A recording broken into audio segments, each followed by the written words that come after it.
Ассалаумағалейкум, құрметті достар, тағы да баршаларыңызға бүгінгі жұма қабыл болсын. Енді жаңадан бастап жатқан жұмысымыз бар, және де әруақтарға да құран оқпағалы көп болды деген ниетпен қазір дүкенге бара жатырмын. Магазинге барып, заттардың барлығын алып, бұйыртса Алла қаласа жұма намаздан соң үйге келіп құран оқытатын боламыз.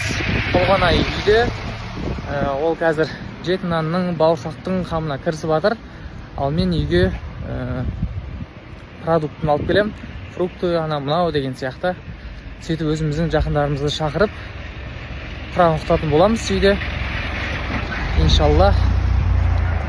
Баршамыздың тілеген тілек дұғаларымыз, оқытқан құрандарымыз қабыл болсын иншалла. Қонақтарымыздың бәрі кетті, енді өзіміз отырып чай ішіп отырмыз. Яқтан әпкеміз келіп қалды, яқта қарындасым бар. Құран оқып жатқан жерде дастарханды ештеңе түсіріп салған жоқпын, өйткені тағы да бір сынға ұшырап қалам ба деп ойладым да, андай. Енді ананы да көрсетті, мынаны да көрсетті деген сияқты көптеген қонақтарымыз келді.